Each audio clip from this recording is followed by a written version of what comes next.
Okay, Milo, when we did the driving force with Dr. Scott, which was, we spent 2 days doing probably 16 hours of footage or filming for it, all about the ground forces.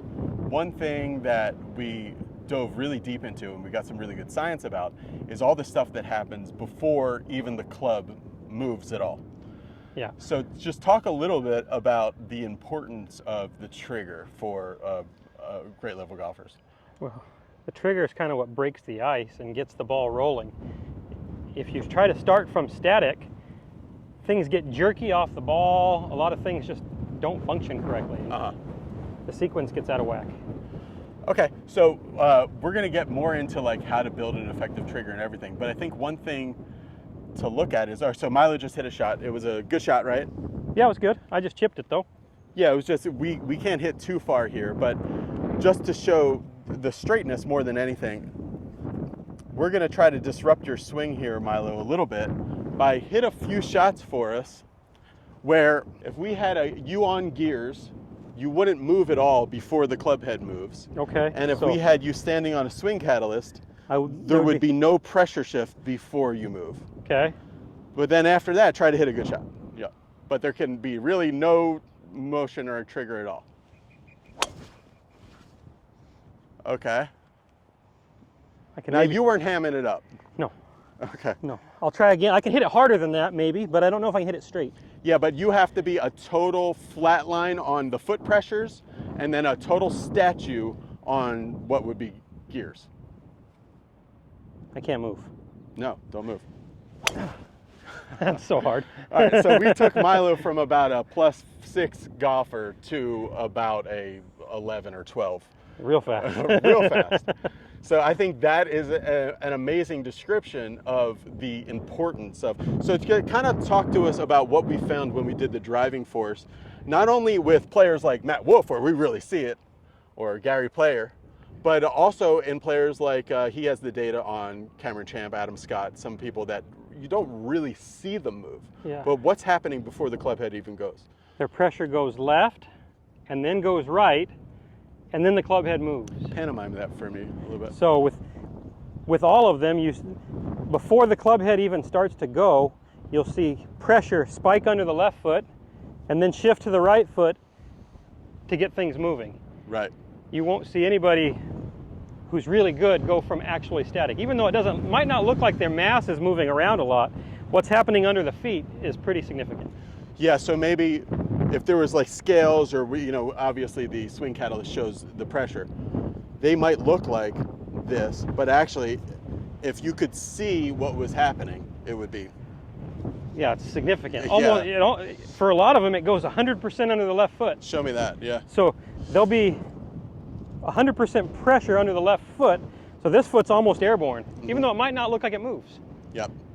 Where for me, you actually see my heel, this heel comes off the ground and I kind of left, right. Let's talk about you specifically because we have those numbers from Swing Catalyst when we did the driving force. Talk about the things that happen just in your feet before the club moves. So it's 100%, then is it any in the right and then it goes, or how? Yeah, so I go 100% into the left and then I shift into the right and I start, and then the force under my right foot maxes out about right here for me. Okay. Yeah. 69%, give or take 1%. Right. So there's always some force under my left, but I do go 100% left before I even start going right. Now when you hit that first shot for our video, it wasn't just, because with you, unlike maybe like some more like static players, even though they're all doing it, you can actually see this a little bit. Oh yeah, but it wasn't just your feet. I was seeing you were doing some stuff almost like in your posture and then that kind of the straightness of your arms and there's some other things that happen before the club head moves just in the rest of your system. Yes, so I have a little shift of my actual mass, but I also kind of push my arms away from me, creating some structure. Yep. And then I can move that structure away. Yeah. That's kind of, I see that in some of the old timers, like Jack Nicklaus really did it a lot. Yeah. Pushed away and then go. Right. So, yeah, it's pretty common. Otherwise, if I don't, this thing just is floppy. So I've got to have some structure so I can move it. Okay, gotcha. So you know that helps. Does that like kind of increase awareness of where this is too? Maybe, I Maybe. don't know. Okay, you're right. It just feels athletic. I feel like I'd be out of control if I don't do it. So if somebody feels like, I see this a lot with people that really get into the swing, the YouTube swing stuff, you know, they come to Be Better Golf Schools, Milo Lines Golf Schools. People that they're so into the movements, they kind of think that the golf swing kind of starts here. So if somebody wants to start to figure out, okay, what would be the best trigger for me? You know, what would be some good drills or ways to figure that out? There's always step drills, things along those lines. I like little heel taps, little heel taps. The triggers we see historically are anything to get pressure left. Some guys will do it with a little swivel. Okay. For me, I feel like I get out of whack when I have a little swivel, so I like just a little, like a little rock. Right. That's something that Scott showed us in our last school with Scott, was that a lot of times when people think of this trigger, they're almost always thinking of this Frankenstein monster walk trigger that Kyle Berkshire does. But Scott said that I thought was interesting. You can equally have a trigger more like Martin Borgmeyer, where it's a more rotational trigger. Yeah. So where one player might be like this, and even if you don't see it, I mean, it might just be little, but in this shifting way, kind of like you do. Yeah. Whereas there would be some other players that would be more push the ground that way. So, Yeah. You know what I mean? A lot of great players actually counter rotate, so they go the opposite way first before they go away. So they go. Like if you look at Rory, he goes the other way, that way and then away, like that. Yeah. Yeah. There's a little counter rotation, then wind up. All right, so let's go into your heel taps drill as a good way for people to just kind of start to get some flow, because if we go from like dead static nothing to moving, it's like, imagine like Milo might have a chance to beat Usain Bolt over 20 yards if Milo had a running start to the start line and then got there right as the gun went off. Yeah. Not 100, but it's 20. Yeah, I think I'd 40. get him for 20. Yeah, right. Yeah. He'd probably blow by me, but Yeah, right. it's a little heel tap drill. So you're just starting with a little rocking motion, heel, and you just kind of feel how you go heel, heel, and then we apply that to moving the club. So heel, and now we started the backswing.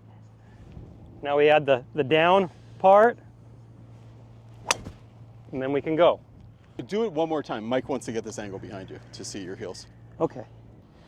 So I'm starting off just feeling a little left, right, left. Now I'm going to go left, right, left.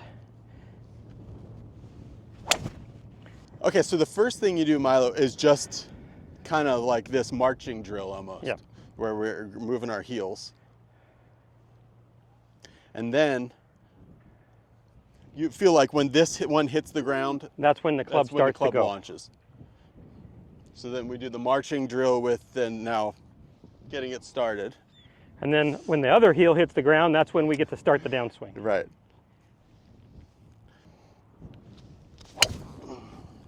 Healed it, but it went straight. Wasn't bad. I'll hit another one. But how'd the flow look? Pretty good. Now, one thing that I did when I first started working with Dr. Kwan, and we can talk about this a little bit, is that he was talking about, ground forces so much that I kind of OD'd on it, and you saw that where I was really flopping like a fish. Yeah, you're really soupy. How do we kind of get this flow, but the kind of contained flow? We don't want to see so much linear back and forth. We want almost immediately when you start linear, we start winding. Mm-hmm. Yeah. Yeah. That way you don't keep wandering out of. What do you mean winding? I mean, winding. Oh, okay, So right. you turn the linear into rotation almost immediately. If you go linear, then you're just never going to get back to the other side. Right. Okay, so we're stomping. We're kind of marching. Yeah. And then the march becomes a backswing. And then continues to a downswing. Okay. And then that whole thing has got to be a little bit more contained. Roasted. Yeah, how's it going? Okay, great. How did you do? I'll look at it. He's got to see. Yeah. It was okay. It was okay. That's fine. It was very straight, great spin. Okay. It was into the wind. 277. Not bad. Yeah. Total? Carry. Carry. Nice. Okay. Cool. So get some flow into your swing with the caveat that you can OD on it. So be sure that it's kind of you flow, and then you have to like immediately balance that, right? Yeah, the braking forces have to be timed right. If you just now you're off. Right. If you guys are interested in a really deep dive on this, check out the driving force. It's something that we made 2 years ago here at Superstition Mountain with Dr. Scott Lynn. Has a whole bunch of science, drills, and breaks down the swing in a really interesting way, and very actionable as well. A lot of golf teachers have called me and told me that they like to use that. It really has increased their knowledge and made them better teachers. But even more, just regular players have told me that they really like that and helped them a lot. Thanks for watching, everybody. Go subscribe to Milo Lines Golf. Subscribe here. See ya. Bye. Hey, I'm here with Milo Lines. He is a professional golfer and one of the best teachers I've ever met for fixing people's impacts. We did something really cool the last couple of days, Milo, and put together this series called the Impact Force. Tell us a little bit about it. So what the series is it's designed to help those who have really been spinning their wheels with the problem of flip. Yeah, they're probably lifelong flippers. Yeah, one of the most common issues we see. This is the impact force. That might be okay. It's just we don't want to get back into this area here. You're not going to see them hitting it with their handle back by their right leg in this shape. It's going to be more in line at impact. What's the advantage here? It's like the head, if it kicks out on its own, it wobbles more? Or? It becomes unstable. Oh, okay. You're no longer really accelerating it. It is now done accelerating. It's doing its own thing. When you're still towing it to some level, it's still stabilized in space. So we wanted to put this together because people have really been frustrated by this. They've been spinning their wheels for years and not seen the results they wanted. Right. So what we've done is we've created a series explaining why they flip in pretty good detail, and then the solutions to those issues.